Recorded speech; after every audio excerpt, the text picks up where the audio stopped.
Good morning student. आज आपण unit number 3मधील शेवटचा मुद्दा जो आहे 3.4 निर्देशांक याविषयी चर्चा करणार आहोत. मागील लेक्चरमध्ये आपण चलनवाढीची संकल्पना अभ्यासली होती. यामध्ये आपण चलनवाढीची कारणे, चलनवाढीच्या उपाययोजना याविषयी चर्चा केली. आज आपण या लेक्चरमध्ये पैशाचे मूल्य कशा प्रकारे मोजले जाते आणि त्या पैशाचे मूल्य मोजण्यासाठी ज्या साधनाचा वापर केला जातो त्याविषयी आपण चर्चा करणार आहोत. वस्तूच्या किंमत पातळीत होणारे जे बदल असतात ते लक्षात घेऊन त्यावरून पैशाचे सापेक्ष मूल्य मोजण्याचे जे साधन आहे ते साधन म्हणजेच किंमत निर्देशांक होय. अशा प्रकारे किंमत निर्देशांकाच्या साहाय्याने पैशाचे सापेक्ष मूल्य मोजले जात असते आणि त्यामुळे निर्देशांकाला महत्त्वपूर्ण मानले जाते किंवा त्याला विशेष महत्त्व असलेले आपल्याला दिसून येते. पैशाचे मूल्य म्हणजे पैशाची खरेदी शक्ती, त्यालाच पैशाचे मूल्य असे म्हटले जाते. मागच्या लेक्चरमध्ये आपण पैशाच्या मूल्याची संकल्पना आपण अभ्यासली होती. त्यामध्ये पैशामध्ये जी खरेदी शक्ती असते त्या खरेदी शक्तीलाच पैशाचे मूल्य म्हटले जात असते आणि पैशाचे मूल्य आणि वस्तूंच्या किमती यांचा जो परस्पर संबंध असतो तो संबंध अभ्यासण्याचे काम निर्देशांकाच्या साहाय्याने केले जात असते. पैशाचे मूल्य आणि किंमत पातळी यांच्यातला जो संबंध आहे तो व्यस्त स्वरूपामध्ये असलेला आपल्याला दिसून येतो. म्हणजेच वस्तूंच्या किमतीमध्ये वाढ झाल्यास पैशाचे मूल्य हे कमी होते आणि वस्तूंच्या किमतीत घट झाल्यास पैशाचे मूल्य हे वाढते. अशा प्रकारे पैशाचे मूल्य आणि वस्तूंच्या किमतीचा असा परस्पर विरोधी संबंध असलेला आपल्याला दिसून येतो. पैशाचे मूल्य मोजण्यासाठी निर्देशांकाचा मोठ्या प्रमाणात उपयोग केला जातो आणि त्यावरून या निर्देशांकाचा वापर करून पैशाच्या मूल्यामध्ये झालेले बदल अभ्यासले जात असतात किंवा मोजले जात असतात. आणि म्हणून आपण आज निर्देशांकाचा अर्थ, व्याख्या, निर्देशांकाचे प्रकार, त्याचबरोबर निर्देशांकाची रचना कशी केली जाते त्याविषयी आपण चर्चा करणार आहोत. तर आपण निर्देशांकाचा अर्थ आणि व्याख्या याविषयी आपण चर्चा करूया. निर्देशांकालाच सूचक अंक असे म्हटले जात असते. पैशाच्या मूल्यातील बदल निश्चित अशा आकड्यामध्ये मोजण्याची जी गणितीय पद्धती आहे तिला किंमत निर्देशांक असं म्हटले जाते. निर्देशांक हे एक संख्याशास्त्रीय साधन असलेले आपल्याला दिसून येते. म्हणजेच निर्देशांकाचा वापर करून पैशाच्या मूल्यामध्ये जे बदल होतात त्याची माहिती, त्याचा अभ्यास केला जात असतो.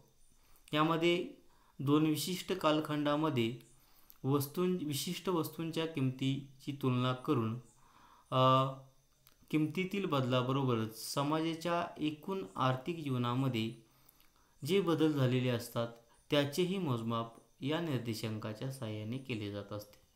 म्हणजेच पैशाच्या मूल्यातील बदलाबरोबरच आर्थिक जीवनामध्ये समाजाच्या झालेले बदल त्यांचाही अभ्यास या निर्देशांकाच्या साहाय्याने करता येत असतो. आणि म्हणून निर्देशांकाची जी व्याख्या केली जाते ती अशा प्रकारची आहे.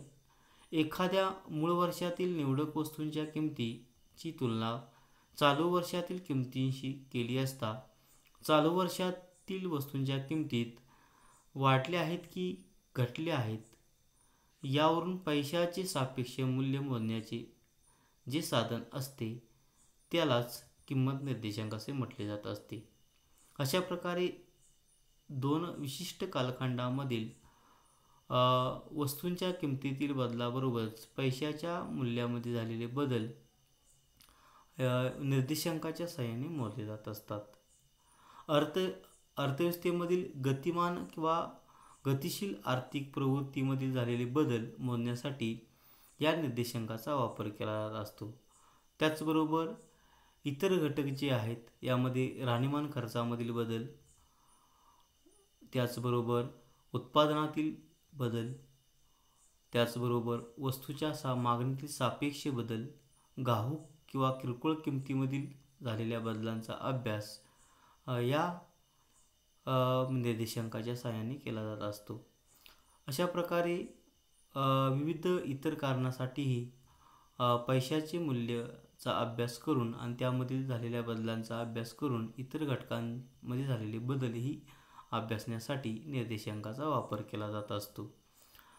निर्देशांकाच्या विविध अर्थतज्ज्ञांनी ज्या व्याख्या दिलेल्या आहेत त्या व्याख्यावरून आपण निर्देशांकाची संकल्पना अधिक चांगल्या पद्धतीने स्पष्ट करू शकतो. यामध्ये बर्नस्टीन या विचारवंताने जी व्याख्या केली आहे ती अशी आहे: काही प्रमुख वस्तूंच्या किमतीचा विचार करता त्यापासून पैशाचे सापेक्ष मूल्य शोधून काढण्याचे साधन म्हणजे निर्देशांक होय. बर्नस्टीन याने जी व्याख्या केलेली आहे त्यामध्ये विशिष्ट वस्तूंच्या किमतीचा विचार करून किंवा त्या वस्तूंच्या किमतीचा आधार घेऊन पैशाच्या मूल्यामध्ये जे सापेक्ष बदल झालेले असतात ते सापेक्ष बदल मोजण्यासाठी जे साधन वापरले जाते त्याला किंमत निर्देशांक असे म्हटले जात असते. त्याचबरोबर दुसरा जो अर्थतज्ज्ञ किंवा आर्थिक विचारवंत आहे तो म्हणजे सेक्रिस्ट याने जी व्याख्या केली ती अशा पुढील प्रकारे आहे: किमतीचा निर्देशांक ही अशी एक साखळी असते की जिचा उपयोग कोणत्याही वस्तूचे मूल्य परिवर्तन मोजण्यासाठी होतो. त्यालाच किंमत निर्देशांक असं म्हटलेलं आहे. म्हणजेच या ठिकाणी किंमत निर्देशांक ही एक प्रकारची अशी साखळी असते की यामध्ये वस्तूचे मूल्य मोजण्यासाठी किंवा वस्तूच्या मूल्यामध्ये जे परिवर्तन होते किंवा जे बदल होतात त्याचे मोजमाप करण्यासाठी निर्देशांकाचा वापर केला जात असतो किंवा निर्देशांकाचा साधन म्हणून उपयोग केला जात असतो. अशा प्रकारे या दोन विचारवंतांनी निर्देशांकाच्या व्याख्या केलेल्या आहेत. थोडक्यात निर्देशांक म्हणजे एखाद्या विशिष्ट वस्तू समूहातील वस्तूंच्या किमतीत झालेला बदल मोजण्याचे जे साधन आहे त्याला निर्देशांक असे म्हटले जाते. यामध्ये हा बदल जो असतो तो दोन वेगवेगळ्या कालावधीमध्ये झालेला असेल किंवा दोन वेगवेगळ्या भौगोलिक ठिकाणी झालेला असेल. वस्तूच्या किमतीमध्ये झालेला बदल जसे मोजता येतात तसेच उत्पादनातील बदल, आयात निर्यातीमधील बदल, शेअर्सच्या किमतीमधील झालेले बदल, त्याचबरोबर विशिष्ट वेगवेगळ्या प्रकारच्या वस्तूंच्या किमतीमध्ये झालेले बदल, अशा प्रकारे या निर्देशांकाच्या सहाय्याने विविध घटकांमध्ये झालेले बदल मोजता येत असतात. थोडक्यात चलन किंवा चलनसापेक्ष गटात झालेले बदल मोजण्याची जी पद्धती आहे किंवा जी व्यवस्था आहे किंवा जे साधन आहे त्याला निर्देशांक असं म्हटलं जात असतं. अशा प्रकारे या निर्देशांकाच्या व्याख्या पाहिल्यानंतर आपल्याला निर्देशांकाची नेमकी संकल्पना आपल्याला स्पष्ट करता येते. त्यानंतर निर्देशांकाचे जे प्रमुख प्रकार आहेत ते आपण पाहणार आहोत. यामध्ये निर्देशांकाचे प्रमुख जे महत्त्वपूर्ण प्रकार आहेत ते दोन आहेत. त्यामध्ये पहिला जो प्रकार आहे तो म्हणजे साधा निर्देशांक आणि दुसरा जो प्रकार आहे तो भारान्वित निर्देशांक. साधा निर्देशांकाला सिंपल इंडेक्स नंबर असं म्हटलं जातं तर भारान्वित निर्देशांकाला वेटेड इंडेक्स नंबर असं म्हटलं जात असतं. पहिला जो प्रकार आहे साधा निर्देशांक, यामध्ये निर्देशांकामधील विविध वस्तू व सेवांना सारखीच महत्त्व देऊन निर्देशांक ज्यावेळी तयार केले जातात त्याला साधा निर्देशांक असे म्हटले जात असतात. म्हणजे सर्व वस्तूंना समान महत्त्व दिले जात असते. समान महत्त्व विचारात घेऊन निर्देशांक तयार केले जातात आणि म्हणून त्याला सिंपल इंडेक्स नंबर किंवा साधा निर्देशांक असं म्हटलं जातं. त्यानंतर दुसरा जो महत्त्वपूर्ण प्रकार आहे तो म्हणजे भारान्वित निर्देशांक, वेटेड इंडेक्स नंबर. या पद्धतीमध्ये किंवा या प्रकारामध्ये निर्देशांक तयार करत असताना वस्तूंचे महत्त्व विचारात घेतले जाते. जास्त महत्त्वाच्या वस्तू कोणत्या, कमी महत्त्वाच्या वस्तू कोणत्या, अशा प्रकारे कमी महत्त्व असलेल्या वस्तूंना असे महत्त्व देऊन किंवा त्यांचा महत्त्व विचारात घेऊन त्यांच्या किमतीतील बदलाचा परिमाण लक्षात घेऊन वस्तूंना भार दिले जातात आणि अशा भार देऊन जे निर्देशांक तयार केले जातात त्याला भारान्वित निर्देशांक असे म्हटले जात असतात.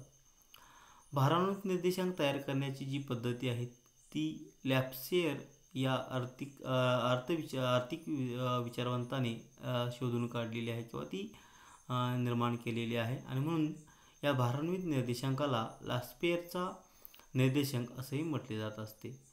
या पद्धतीमध्ये आधारवर्षातील परिमाणे भार म्हणून समजली जात असतात आणि अशा प्रकारे आधारवर्षातील परिमाणांचा आधार घेऊन वस्तूंचे भार निश्चित करून त्यावरून निर्देशांक काढले जात असतात. अशा प्रकारे हे निर्देशांकाचे प्रमुख 2 प्रकार आहेत. त्याचबरोबर निर्देशांकाचे इतरही जे काही महत्त्वपूर्ण प्रकार आहेत तेही आपण आज पाहणार आहोत. त्याच्यामध्ये तिसरा जो प्रकार आहे तो म्हणजे घाऊक किमतीचा निर्देशांक.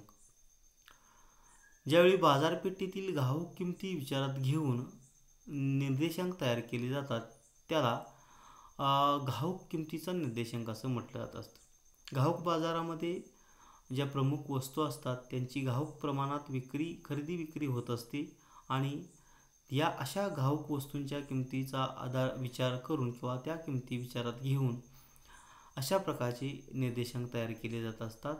तशा प्रकारे हा एक महत्त्वपूर्ण प्रकार असलेला आपल्याला दिसून येतो तो म्हणजे घाऊक किमतीचा निर्देशांक. त्यानंतर चौथा जो प्रकार आहे तो म्हणजे किरकोळ किमतीचा निर्देशांक. याला सर्वसाधारण किंमत पातळीचा निर्देशांक असेही म्हटले जाते. कामगार किंवा सर्वसामान्य व्यक्ती किंवा सर्वसामान्य लोक हे किरकोळ किमतीने वस्तूंची खरेदी करत असतात आणि अशा किरकोळ किमतींचा आधार घेऊन किंवा या किरकोळ किमती विचारात घेऊन जे निर्देशांक तयार केले जातात त्यांना किरकोळ किमतीचा निर्देशांक असं म्हटलं जातं. अशा प्रकारे हा एक महत्त्वपूर्ण जो प्रकार आहे तो आपण या ठिकाणी पाहिला. त्यानंतर पुढचा जो प्रकार आहे तो म्हणजे राहणीमान खर्चाचा निर्देशांक. सर्वसामान्य समाज, मध्यमवर्गीय वर्ग, कामगार वर्ग हे आपल्या राहणीमानावर विविध प्रकारच्या वस्तू व सेवावर खर्च करत असतात. त्यांच्या राहणीमानातील झालेले बदल मोजण्यासाठी जे निर्देशांक तयार केले जातात त्याला राहणीमान खर्चाचा निर्देशांक असं म्हटले जाते. म्हणजे समाजाच्या राहणीमानातील बदल मोजण्यासाठी जे निर्देशांक वापरले जातात किंवा तयार केले जातात त्याला राहणीमान खर्चाचे निर्देशांक असे म्हटले जाते. त्यानंतर जो पुढचा प्रकार आहे तो म्हणजे वेतन निर्देशांक. विशिष्ट कालावधीमध्ये कामगारांच्या वेतनामध्ये जे बदल होतात किंवा जी वाढ किंवा घट झालेली असेल अशा प्रकारचे हे बदल मोजण्यासाठी जे निर्देशांक तयार केले जातात त्याला वेतन निर्देशांक असे म्हटले जाते किंवा त्यांना वेतन निर्देशांक असे म्हणतात. या वेतन निर्देशांकावरून कामगारांचे वास्तव उत्पन्न त्याचबरोबर वास्तव वेतन याची माहिती आपल्याला मिळत असते. त्यानंतर दुसरा प्रमुख जो प्रकार आहे तो म्हणजे परिमाण निर्देशांक.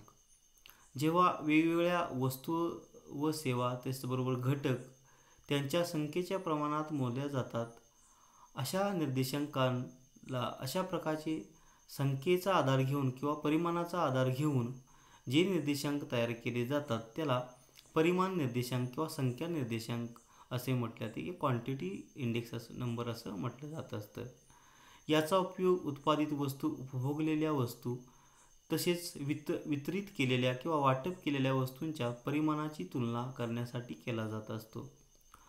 परिमाण निर्देशांकामध्ये वस्तूच्या वजनास म्हणजे संख्येला महत्त्व दिले जात असते. अशा प्रकारे हा एक प्रमुख जो निर्देशांक आहे ते या ठिकाणी आपण त्याविषयी चर्चा केली. त्यानंतर दुसरा जो प्रकार आहे तो म्हणजे स्थिर आधारित किंमत निर्देशांक.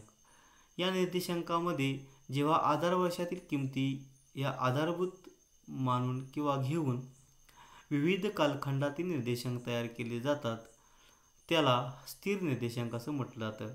या निर्देशांकामध्ये एक आधारवर्ष निश्चित केले जाते आणि त्या आधारवर्षातील किमती ह्या स्थिर मानून त्यावरून चालू वर्षातील किंवा विशिष्ट कालावधीतील वस्तूंच्या किमतीमध्ये झालेले बदल अभ्यासले जातात आणि त्यावरून निर्देशांक काढले जात असतात. त्यानंतर दुसरा जो प्रमुख प्रकार आहे तो म्हणजे साखळी निर्देशांक. साखळी निर्देशांकामध्ये पूर्वीचा कालावधी किंवा मागील वर्ष ही आधारभूत समजून निर्देशांकाची साखळी तयार केली जात असते व पूर्वीच्या वर्षाची त्या चालू वर्षाबरोबर तुलना केली जाते.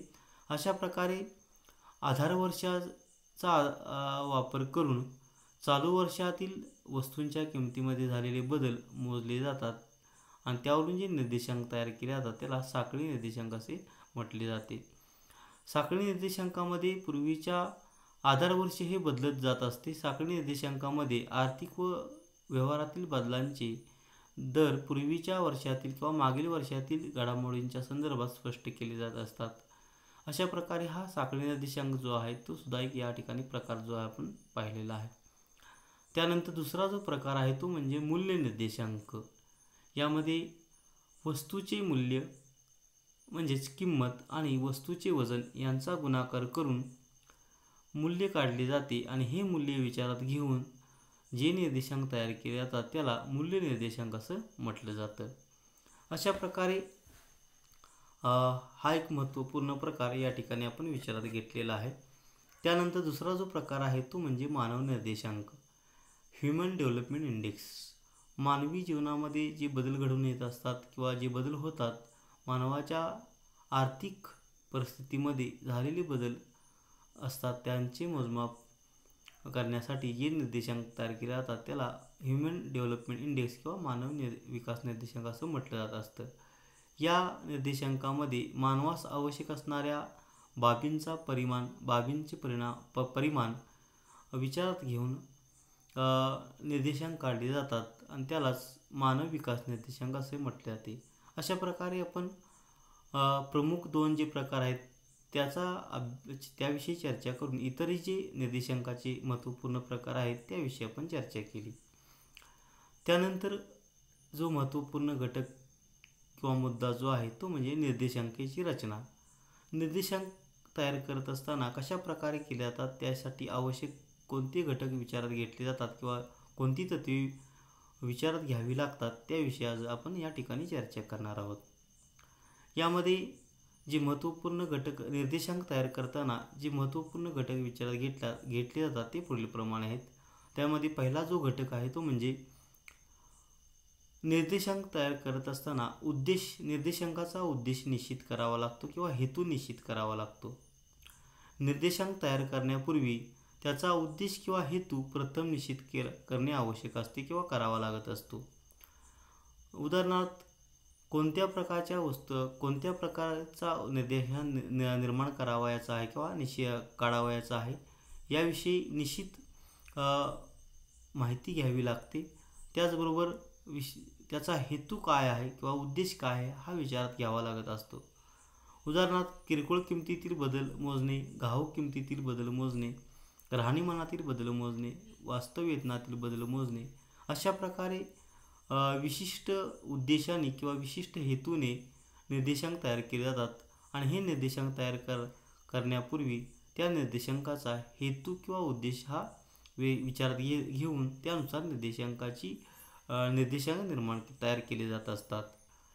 म्हणून या ठिकाणी प्रथमतः निर्देशांक तयार करण्यापूर्वी त्या निर्देशांकाचा नेमका हेतू काय आहे किंवा उद्देश काय हा विचारात घेणे आवश्यक ठरते. हा महत्त्वपूर्ण घटक किंवा तत्व या ठिकाणी विचारात घेतले जाते. त्यानंतर दुसरा जो घटक आहे किंवा जे तत्व आहे ते म्हणजे मूळ वर्षाची निवड करणे. मूळ वर्षालाच आधारभूत वर्ष किंवा पायाभूत वर्ष असे म्हणतात. निर्देशांक तयार करत असताना चालू वर्षातील किमतीची तुलना मागील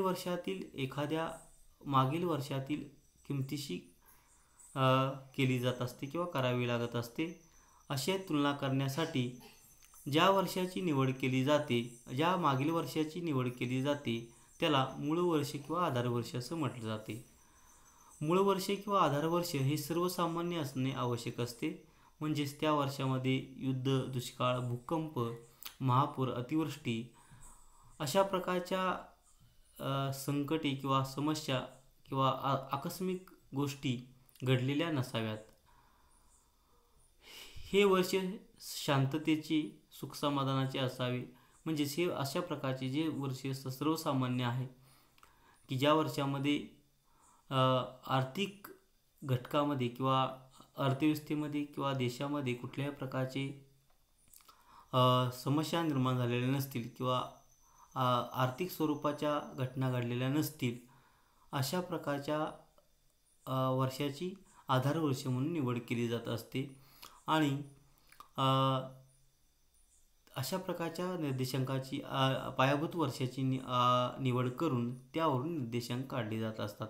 आणि म्हणून या ठिकाणी हा जो महत्त्वपूर्ण घटक आहे मूळ वर्षाची निवड निर्देशांक तयार करत असताना करावी लागत असते. त्यामध्ये मूळ वर्षामध्ये खरेदी केणाऱ्या वस्तू त्यांचे प्रकार प्रमाण चालू वर्षी ही बदललेले नसावे, म्हणजे त्या वस्तूंच्या किमती या स्थिर असणे आवश्यक आहे. पूर्वी भारतामध्ये 1950 हे मूळ वर्ष निवडले जात होते, परंतु अलीकडच्या काळामध्ये 2008-9 हे मूळ वर्ष निवडून निर्देशांक तयार केले जातात. त्यानंतर तिसरं तत्त्व किंवा जे घटक आहे तो म्हणजे वस्तू व सेवांची निवड करणे. निर्देशांक तयार करत असताना ज्या वस्तू व सेवांचे विषयी निर्देशांक काढायचा आहे त्यासाठी वस्तू व सेवांची निवड करणे आवश्यक ठरते. यामध्ये मूळ वर्षातील व चालू वर्षातील वस्तूंच्या किमतीची तुलना निर्देशांकात केली जात असते, त्यामुळे त्यासाठी वस्तूंची निवड करावी लागत असते. कोणासाठी निर्देशांक तयार करावयाचे आहेत त्यावरून निर्देशांकातील वस्तू कोणत्या असाव्या हे निश्चित होत असते. उदाहरणार्थ व्यापाऱ्यांसाठी निर्देशांक तयार करत असताना व्यापारी वस्तूंचा विचार या ठिकाणी करावा लागत असतो किंवा त्या वस्तूंची निवड करावी लागत असते. विद्यार्थ्यांच्या राहणीमान खर्चातील बदलाचा अभ्यास करण्यासाठी विद्यार्थ्याशी संबंधित असणाऱ्या ज्या वस्तू आहेत त्यांचा या ठिकाणी विचार करणे आवश्यक असते किंवा त्या वस्तूंची निवड करावी लागत असते. कामगार वर्गाच्या राहणीमानाचा अंदाज घेण्यासाठी किंवा राहणीमान खर्चाचा अभ्यास करण्यासाठी निर्देशांक तयार करावयाचे असतील तर कामगार वर्ग ज्या वस्तू व सेवांचा वापर करत असतो अशा वस्तू व सेवांची निवड या ठिकाणी निर्देशांक तयार करत असताना करावी लागत असते. अशा प्रकारे कोणत्या वस्तू व सेवा निश्चित घ्याव्यात किंवा कोणत्या वस्तूंची व सेवांची निवड करावी हे त्या निर्देशांकाच्या प्रकारावरून निश्चित होत असते. त्यानंतर जो महत्त्वपूर्ण प्रकार जो घटक आहे किंवा जे तत्त्व आहे ते म्हणजे सरासरी काढणे. निर्देशांक काढत असताना सरासरीला अत्यंत महत्त्व असले आपल्याला दिसून येते. निर्देशांकामध्ये मूळ वर्षातील किमतीची चालू वर्षातील किमतीशी तुलना केली जात असते.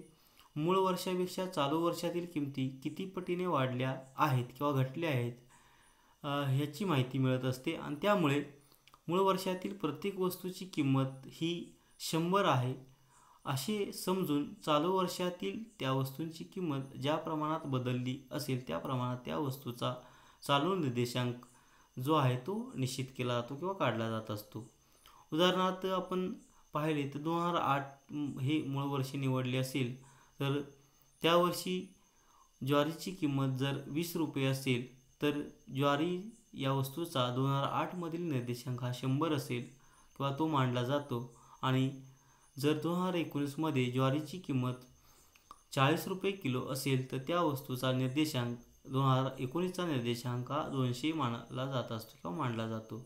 आणि यावरून या ठिकाणी मूळ वर्ष आणि चालू वर्षीतील वस्तूंच्या किमतीचा सरासरी काढून वस्तूच्या किमतीत किती प्रमाणात बदल झालेला आहे याची मापन केले जात असते किंवा निर्देशांक तशा प्रकारचा काढला जात असतो. अशा प्रकारे या निर्देशांक काढत असताना सरासरी काढावी लागत असते आणि त्यावरून निर्देशांकाची मांडणी केली जात असते. आणि म्हणून या ठिकाणी सरासरी या घटकाला किंवा तत्त्वाला महत्त्व असले आपल्याला दिसून येते. त्यानंतर दुसरा जो महत्त्वपूर्ण घटक किंवा जे तत्त्व आहे ते म्हणजे वस्तूंचे भार ठरवणे.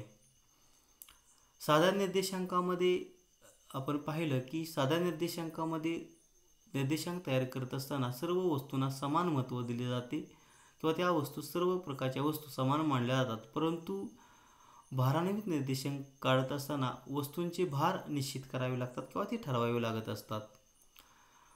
निर्देशांकासाठी निवडलेल्या सर्व वस्तू सर्वांच्या दृष्टीने किंवा सर्व समाजाच्या दृष्टीने या सारख्याच महत्त्वाच्या असलेल्या आपल्याला दिसून येत नाहीत. काही वस्तूंना जास्त महत्त्व असते, काही वस्तूंना कमी महत्त्व असते आणि त्या प्रमाणे व्यक्ती आपल्या उत्पन्नाच्या प्रमाणात प्रत्येक वस्तूला किती प्रमाणात किती महत्त्व द्यायचे हे निश्चित करत असतो आणि हे वस्तूंचे महत्त्व विचारात घेऊन निर्देशांक काढावे लागतात. आणि म्हणून हे अशा प्रकारे निर्देशांक काढत असताना वस्तूंची भार निश्चित करणे किंवा ठरवणे महत्त्वपूर्ण ठरत असते आणि त्यासाठी वस्तूंचे महत्त्व विचारात घेऊन भार ठरवावे लागत असतात. म्हणजेच भारान्वित निर्देशांक काढत असताना वस्तूंचे भार निश्चित करावे लागत असतात किंवा ठरवावे लागत असतात. त्याशिवाय भारान्वित निर्देशांकाची मांडणी किंवा संकल्पना मांडता येत नाही किंवा तो भारान्वित निर्देशांक काढता येत नाही. त्यानंतर दुसरा जो महत्त्वपूर्ण घटक आहे किंवा जे तत्त्व आहे ते म्हणजे माहिती जमा करणे. निर्देशांक तयार करण्यासाठी अचूक, पुरेशी, विश्वसनीय, प्रातिनिधिक स्वरूपाची माहिती जमा करावी लागत असते. जर माहिती अधिक वस्तुनिष्ठ व विश्वसनीय असेल तर निर्देशांकाच्या द्वारे काढलेले निष्कर्ष हे अधिक बिनचूक किंवा अचूक येत असतात आणि म्हणून या ठिकाणी कुठल्याही प्रकारचा निर्देशांक काढण्यापूर्वी ज्या प्रकारचा निर्देशांक असेल त्या प्रमाणात त्या प्रकारे माहितीही जमा करणे आवश्यक असते. आणि शेवटचा जो महत्त्वपूर्ण घटक आहे किंवा जे तत्त्व आहे ते म्हणजे पद्धती ठरवणे. निर्देशांक तयार करत असताना कोणत्या पद्धतीचा वापर करावा हे निश्चित करावे लागते किंवा ते ठरवावे लागत असते. निर्देशांक काढण्याच्या ज्या विविध पद्धती आहेत त्यामध्ये गणिती पद्धती, भूमिती पद्धती, समूह पद्धती इत्यादी ज्या विविध पद्धती आहेत त्या पद्धतीमधील कोणत्या पद्धतीचा अवलंब करावा हे निर्देशांक काढण्यापूर्वी निश्चित करावे लागत असतात. सर्वसामान्यपणे नेहमीच्या व्यवहारामध्ये निर्देशांक काढण्यासाठी गणितीय पद्धतीचा मोठ्या प्रमाणात अवलंब केला जात असतो. त्यामध्ये बेरीज, वजाबाकी, गुणाकार, भागाकार इत्यादी प्रक्रिया विचारात घेतल्या जात असतात. याशिवाय ज्या आर्थिक विचारवंतांनी या ठिकाणी निर्देशांक निर्माण केलेले आहेत किंवा पद्धती वापरलेल्या आहेत त्यामध्ये लॅस्पेरची पद्धती, पाशीची पद्धती, फिशरची पद्धती या पद्धतींचाही या ठिकाणी वापर केला जात असतो. अशा प्रकारे आजच्या या आपण लेक्चरमध्ये निर्देशांक म्हणजे काय, निर्देशांकाच्या अर्थ, व्याख्या, प्रकार, त्याचबरोबर निर्देशांकाची रचना कशा प्रकारे केली जाते याविषयी चर्चा केली. पुढील लेक्चरमध्ये आपण साधा निर्देशांकाची संकल्पना व भारान्वित निर्देशांकाची संकल्पना याविषयी आपण चर्चा करणार आहोत.